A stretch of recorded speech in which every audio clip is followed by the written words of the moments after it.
Welcome to the Dark Side et bienvenue dans cet épisode consacré à l'une des Jedi les plus emblématiques de l'ancienne République, j'ai bien nommé Bastila Shan. Fille d'Elena Shan et d'un chasseur de trésors inconnu, Bastila Shan est née sur l'une des planètes du noyau, Tal Ravin. Petite fille déjà bien éclairée, elle comprit rapidement que son père était sous l'influence néfaste de sa mère. En effet, Elena, avide de richesse, envoyait régulièrement son époux en quête d'un hypothétique trésor, une activité qui lui coûta malheureusement la vie. Et avant de continuer, on peut saluer cette introduction absolument sexiste.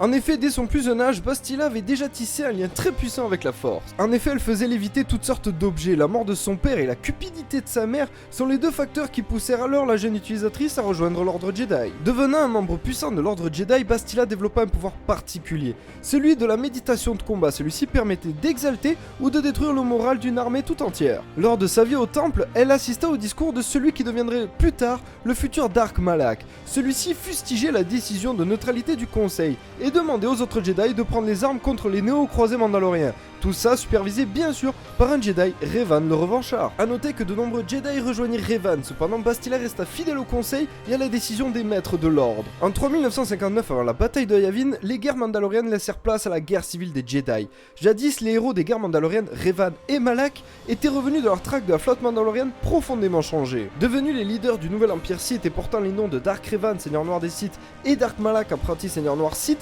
ceux-ci étaient soutenus par les vétérans des guerres mandaloriennes, mais aussi par les jeunes Jedi et ont rejoint leur cause. Appuyés par une puissante armée expérimentée conjuguée au pouvoir du côté obscur, Revan et Malak étaient sur le point de faire plier la galaxie.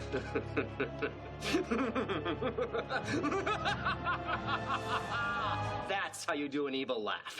Durant la campagne de Dark Revan, le Conseil Jedi décida d'envoyer un groupe d'intervention Jedi sur son vaisseau amiral le Léviathan. Bastila, membre du groupe, se frayait un chemin alors dans le bâtiment de guerre jusqu'à atteindre le pont, où Revan y était acculé par un groupe de Jedi. Se préparant au combat, Revan et Shan furent surpris par l'attaque aussi sournoise et furtive menée par le vaisseau amiral de Malak. Ayant mis son ancien maître hors d'état de nuire et pensant avoir éliminé Revan, Malak prit la tête des opérations Sith. Cependant, grâce à l'intervention de Bastila, celle-ci maintenut Revan en vie jusqu'à son arrivée sur Dantooine, où là-bas le Conseil Jedi prit la décision d'effacer purement et simplement les mémoires du jeune Sith. Devenu un autre homme avec une nouvelle identité et un nouveau poste au sein de l'armée de la République, Revan a ainsi tissé un lien très fort avec Bastila Shan, un lien qui sera très vite rapidement mis à l'épreuve. Un an après les faits, Shan et Revan furent affectés au croiseur Endar, un croiseur de classe Hammerhead. Lors de leur voyage vers Taris, le croiseur est attaqué. Évacuant le navire au plus vite, le Sith du nom de Dark Bandon...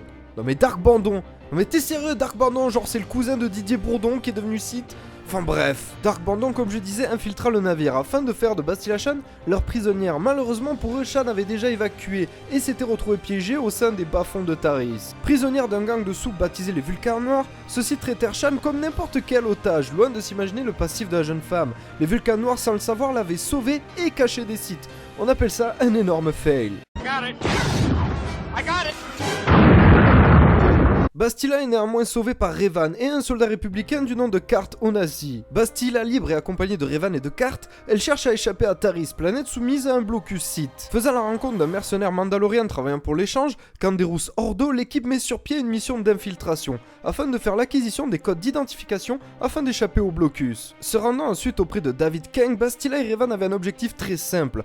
Celui-ci était de voler purement et simplement un vaisseau du nom de l'Ebon Hawk, un vaisseau cargo assez rapide et puissant pour franchir le blocus. Une fois le vol commis, nos héros quittèrent Taris juste avant que Malak ne réduise la planète en cendres. Disposant maintenant de l'Ebon Hawk mais aussi d'un équipage compétent, Bastila avec l'accord du Conseil entreprit la formation du Jedi Revan, les deux êtres tissant ainsi un lien extrêmement puissant au travers de la Force. Faisant ainsi le même rêve où Malak découvrait un fragment de la carte stellaire, intrigué par ce rêve, le Conseil envoyait les deux individus rechercher ce fragment qui avait déjà coûté la vie d'autres Jedi. Ce fragment se trouvait extrêmement bien gardé par des antiques droïdes Rakata, se composant de 3 salles, l'une d'elles abritait le fragment de la carte stellaire menant ainsi à la forge stellaire. La forge devenant une priorité pour l'ordre, Bastila et Revan sont envoyés en mission officielle afin d'acquérir les autres morceaux de carte et ainsi de court-circuiter l'action de Malak. Bastila représentant pour Malak une menace mortelle, celui-ci engagea le meilleur chasseur de primes de l'époque, Kalan Nor. Dangereux et obstiné, celui-ci trouva la mort sur Tatooine de la lame de Bastila et de Revan. Tatooine qui marquait également une rencontre fort inattendue, celle de Elena Shan,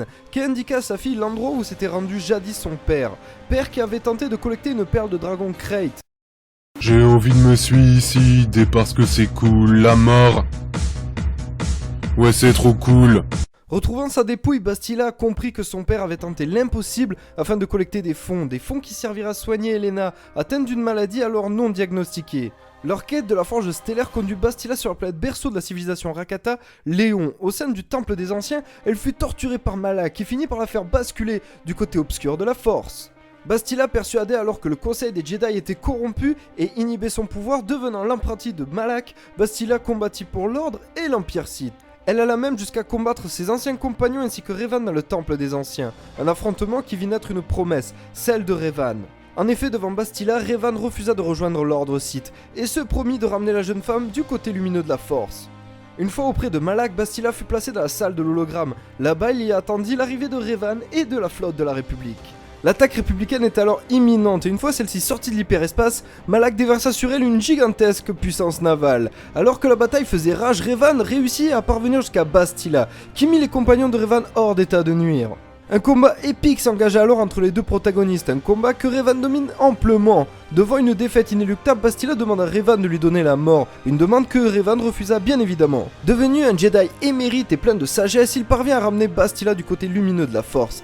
Désormais repenti, Bastila se lance dans une méditation guerrière, afin d'appuyer les troupes de la République. Pendant ce temps, Revan affronta Malak, un duel qui vit le triomphe de Revan et du côté lumineux de la Force. Rejoignant les Bonnes Hawk juste avant la destruction de la Forge stellaire, Bastila et Revan ensemble avaient signé la fin de l'ordre Sith. De retour au sein de l'ordre Jedi, Bastila et Revan sont vus comme de véritables héros. Néanmoins, Revan sait au fond de lui qu'il a encore un lourd tribut à payer auprès des habitants de la galaxie. Décidé à payer, Revan retourne dans les régions inconnues afin de mater le Sith caché dans l'ombre. Accompagné de T3-M4, Revan part pour une mission quasiment suicidaire.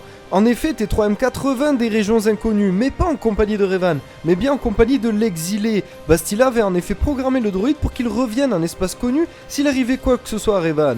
T3 croisant sur sa route Mitra, il lui porta main forte. Il montra également à Bastila un long enregistrement de son crash sur la planète Nathema en compagnie de Revan. Pleine d'espoir, Bastila voulut partir au secours de Revan. Néanmoins, elle revint vite à la raison. La Jedi était mère, ne voulant pas confronter son fils aux affres de la guerre, elle envoya Mitra et T3 sur Nathema. Un voyage qui fut sans retour, ni Revan ni les autres ne revinrent du voyage, et le fils de Bastila et de Revan, Vanner, s'était même marié à Emest et avait eu 2 enfants. Bastila finit ses jours seul, mais dans l'espoir d'un jour revoir Revan. C'est la fin de cet épisode, j'espère qu'il vous a plu. Si c'est le cas, n'hésitez pas à lâcher un max de pouces bleus, vraiment c'est ça qui aide à faire avancer la chaîne, c'est ça qui permet de promouvoir la chaîne. Donc voilà, lâchez-vous si vous avez aimé cet épisode. Dans les commentaires, dites-moi si vous l'avez aimé ou ce que vous avez moins aimé. Vous avez le droit de le dire aussi, vous inquiétez pas, ça me dérange pas. Vous avez le droit également de me dire ce que vous pensez du personnage de Bastila Shan. Est-ce que vous l'aimez, est-ce que vous l'aimez pas, est-ce que vous aimez justement sa petite amourette justement avec Revan. Voilà, qu'est-ce que vous en pensez? Dites-moi également en commentaire qu'est-ce que vous voulez comme prochain épisode et qu'est-ce que vous voulez que j'aborde comme thème dans l'univers Star Wars. L'univers Star Wars est extrêmement vaste, donc du coup on va pouvoir faire plein de trucs, donc voilà, lâchez-vous et faites-vous juste plaisir. N'hésitez pas à partager cette vidéo et à vous abonner si ce n'est pas le cas. Et moi de toute manière je vous dis à très vite les amis pour un autre épisode et que la force soit avec vous.